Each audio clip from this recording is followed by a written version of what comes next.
नमस्कार दोस्तों, मैं हूं सोनी मेहुल और आज आपके साथ मैं हाजिर हूँ फिर एक नया कंटेंट लेकर। आज हम इस वीडियो में बात करने वाले हैं सूर्य के बारे में। आज मैं इस वीडियो में आपको सूर्य का पूरा इतिहास, उत्पत्ति और उससे जुड़ी जानकारी दूंगा। तो आइए जानते हैं इस वीडियो में।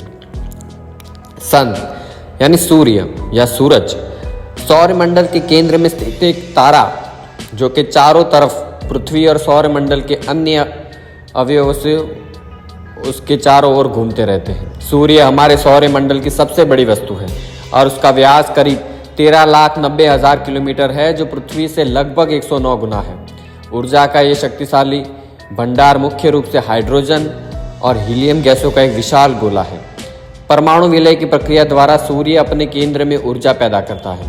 सूर्य से निकलने वाली ऊर्जा का छोटा सा हिस्सा ही पृथ्वी पर पहुंचता है, जिसमें से 15% अंतरिक्ष में परिवर्तित हो जाता है और 30% पानी को भाप बनाने में काम आता है और बहुत सी ऊर्जा पौधे और समुद्र सोख लेते हैं। इसकी मजबूत गुरुत्वाकर्षण शक्ति विभिन्न कक्षाओं में घूमते हुए पृथ्वी और अन्य ग्रहों को इसके तरफ खींचते रहता है। सूर्य हमारे लिए बहुत महत्वपूर्ण है। वो हमें रोशनी और गर्मी देता है, जिससे ये धरती रहने के लिए एक सुखद और रोशनी जगह बनती है। सूर्य के बिना धरती बिल्कुल ठंडी और अंधेरी होती है। यहाँ कोई पशु पक्षी और पेड़ पौधे नहीं होते, क्योंकि पेड़ पौधों को अपना भोजन बनाने के लिए सूरज की रोशनी की ज़रूरत होती है। क्योंकि जानवर पौधे खाते हैं या दूसरे जानवरों को खाते हैं जो कि एक पौधे खाते हैं। मतलब यह कि सूरज के बिना पौधे जिंदा नहीं रह सकते और पौधों के बिना जानवर जी नहीं सकते। सूरज धरती और दूसरे ग्रहों से बहुत अलग है। ये एक सितारा है, ठीक दूसरे सितारों की तरह, लेकिन उन सबसे बहुत करीब। सूर्य और सौरमंडल में सबसे बड़ा पिंड है। सूर्य सौरमंडल के केंद्र में स्थित एक तारा है, जिसके चारों तरफ पृथ्वी और सौरमंडल के अन्य अवयव घूमते हैं।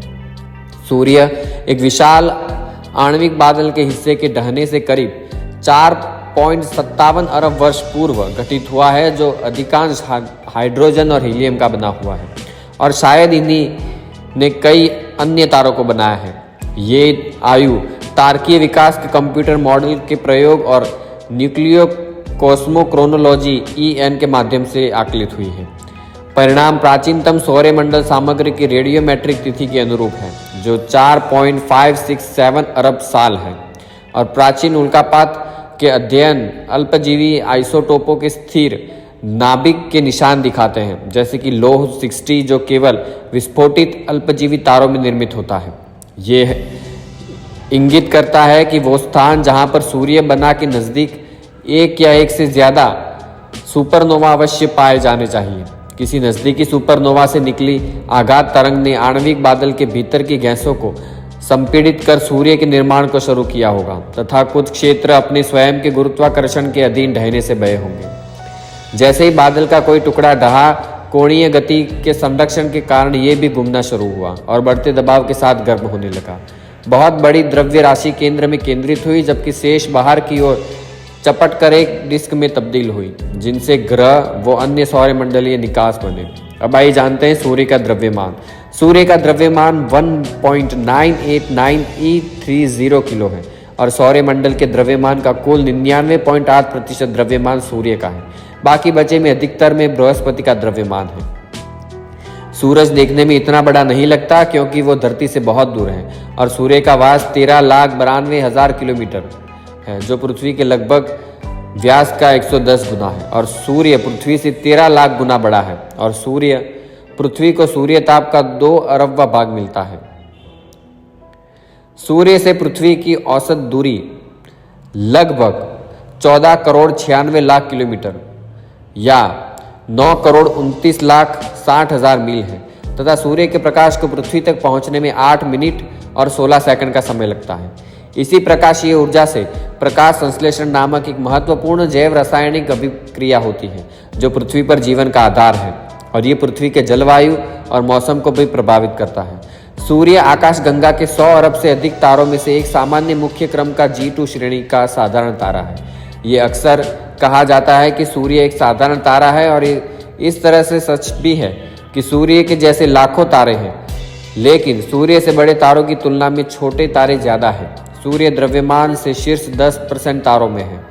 आकाशगंगा में सितारों का औसत द्रव्यमान सूर्य के द्रव्यमान के आधे से भी कम है।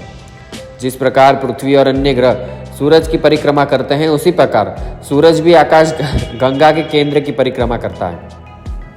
सूर्य सौर मंडल का प्रधान है और ये हमारी मंदाकिनी दुग्ध मेखला के केंद्र से लगभग 30,000 प्रकाश वर्ष की दूरी पर एक कोने में स्थित है। सूर्य दुग्ध मेखला मंदाकिनी के केंद्र के चारों ओर 251 किलोमीटर प्रति सेकंड की गति से परिक्रमा करता है। इसका परिणाम और परिक्रमण काल 22 से 25 करोड़ वर्ष है, जिसे ब्रह्मांड वर्ष निहारिका वर्ष कहते हैं। सूर्य मुख्य रूप से हाइड्रोजन और हीलियम गैसों का एक विशाल गोला है। सूर्य की सतह का निर्माण हाइड्रोजन, हीलियम, लोहा, निकल, oxygen, silicon, sulphur, magnesium, carbon, neon, calcium, chromium तत्वों से हुआ है। वर्तमान में सूर्य के द्रव्यमान का 71% हाइड्रोजन, 26.5% हीलियम, 2.5% और अन्य धातु तत्व है। ये अनुपात धीमे धीमे बदलता है क्योंकि सूर्य हाइड्रोजन को जलाकर हीलियम बनाता है। और हैंस बेथ ने बताया कि 160 डिग्री सेल्सियस ताप पर सूर्य के केंद्र पर चारों हाइड्रोजन नाभिक मिलकर एक हीलियम नाभिक का निर्माण करते हैं। अर्थात सूर्य के केंद्र पर नाभिकीय संलयन होता है और इस परमाणु विलय की प्रक्रिया द्वारा सूर्य अपने केंद्र में ऊर्जा पैदा करता है। सूर्य से निकली ऊर्जा का छोटा सा भाग ही पृथ्वी पर पहुंचता है, जिसमें 15% अंतरिक्ष में परिवर्तित हो जाता है और 30% पानी को भाप बनाने में काम आता है और बहुत सी ऊर्जा पेड़ पौधे और समुद्र भी सोख लेते हैं। सूर्य की शक्ति नाभिकीय संलयन द्वारा निर्मित है और हर सेकंड तकरीबन 70 करोड़ टन की हाइड्रोजन में परिवर्तित हो जाती है। शेष 50 लाख टन गामा किरणों के रूप में ऊर्जा में परिवर्तित हो जाता है और ये ऊर्जा जैसे जैसे केंद्र के सतह की तरफ बढ़ती है, विभिन्न परतों द्वारा अवशोषित होकर कम तापमान पर उत्सर्जित होता है। सतह पर यह मुख्य रूप में प्रकाश किरणों के रूप में उत्सर्जित होता है और इसी तरह से केंद्र में निर्मित कुल ऊर्जा का 20% भाग ही उत्सर्जित होता है। सूर्य का केंद्रीय भाग कोर कहलाता है और अपने चरम तापमान पर है और यहाँ तापमान 1,56 लाख डिग्री केल्विन है और दबाव 250 विलियन वायुमंडलीय दबाव है। प्रत्येक गर्म पिंड विद्युत चुंबकीय विकिरण प्रकाश देता है। सूर्य बहुत गर्म है और उसे विशाल मात्रा में ऊर्जा उत्सर्जित करनी होती है। क्योंकि लघु तरंग दैर्घ्य की किरणें अधिक मात्रा में ऊर्जा विकिरित करने की क्षमता रखती है, इसीलिए सूर्य अपनी ऊर्जा को लघु किरणों द्वारा विकिरित करता है। इसी तरह पृथ्वी का उत्सर्जन दीर्घ तरंग दैर्घ्य वाले किरणों से होता है, जिसका कारण है पृथ्वी का कम गर्म होना। सूर्य की सतह जो दीप्तिमान रहती है, जिसे प्रकाश मंडल कहा जाता है, जो तापमान 5800 डिग्री केल्विन है और प्रकाश मंडल के किनारे प्रकाशमान नहीं होते क्योंकि सूर्य का वायुमंडल प्रकाश का अवशोषण कर लेता है। इसे वर्णमंडल कहते हैं और ये काले रंग का होता है। ये प्रकाश मंडल से ऊपर का क्षेत्र है और वर्णमंडल के ऊपर का क्षेत्र, जिसे सूर्य किरीट या सूर्य कोरोना कहते हैं, अंतरिक्ष में लाखों किलोमीटर तक फैला हुआ है और इस क्षेत्र का तापमान करीब 10 लाख डिग्री केल्विन तक होता है। यह क्षेत्र केवल सूर्य ग्रहण के समय दिखाई देता है और सूर्य किरीट एक्स रे उत्सर्जित करता है। इसे सूर्य का मुकुट कहा जाता है और पूर्ण सूर्य ग्रहण के समय सूर्य किरीट से प्रकाश की प्राप्ति होती है और सौर्य ज्वाला को उत्तरी ध्रुव पर ऑरोरा बोरियलिस और दक्षिणी ध्रुव पर ऑरोरा ऑस्ट्रेलिस कहते हैं। सूर्य गर्मी और प्रकाश के अलावा इलेक्ट्रॉन और प्रोटीन की एक धारा का भी उत्सर्जन करता है, जिसे सौर्य वायु कहते हैं, जो 450 किलोमीटर प्रति सेकंड की रफ्तार से बहती है और सूर्य वायु और सौर ज्वाला के द्वारा अधिक ऊर्जा के कणों को प्रवाह होता है, जिससे पृथ्वी पर बिजली की लाइनों के अलावा संचार उपग्रह और संचार माध्यमों का भी प्रभाव पड़ता है। इसी से ध्रुवीय क्षेत्रों में सुंदर अरोरा बनते हैं। पृथ्वी से चंद्रमा और सूर्य की एक ही आकार दिखाई देते हैं। चंद्रमा पृथ्वी पर की परिक्रमा उसी प्रतल में करता है जिस प्रतल में पृथ्वी सूर्य की परिक्रमा करती है। इस कारण कभी कभी चंद्रमा और सूर्य पृथ्वी के मध्य आ जाता है और सूर्य ग्रहण होता है। ये सूर्य चंद्रमा और पृथ्वी का एक रेखा में आना यदि पूर्णत ना हो तो चंद्रमा सूर्य को आंशिक रूप से ही ढक पाता है और इसे आंशिक चंद्र ग्रहण कहते हैं। तीनों खगोलीय पिंडों के एक रेखा में होने पर चंद्रमा सूर्य को पूरी तरह ढक लेता है, जिससे पूर्ण सूर्य ग्रहण होता है और आंशिक सूर्य ग्रहण एक बृहद क्षेत्र में दिखाई देता है, लेकिन पूरे सूर्य ग्रहण एक बेहद संकरी पट्टी कुछ किलोमीटर के रूप में दिखाई देता है। हालांकि ये पट्टी हजारों किलोमीटर तक लंबी हो सकती है। तो दोस्तों, आज हमने इस वीडियो में बात की सूर्य के बारे में, तो मुझे उम्मीद है वीडियो पसंद आया होगा। तो लाइक शेयर और सब्सक्राइब करें। मिलते हैं नए वीडियो के साथ। धन्यवाद।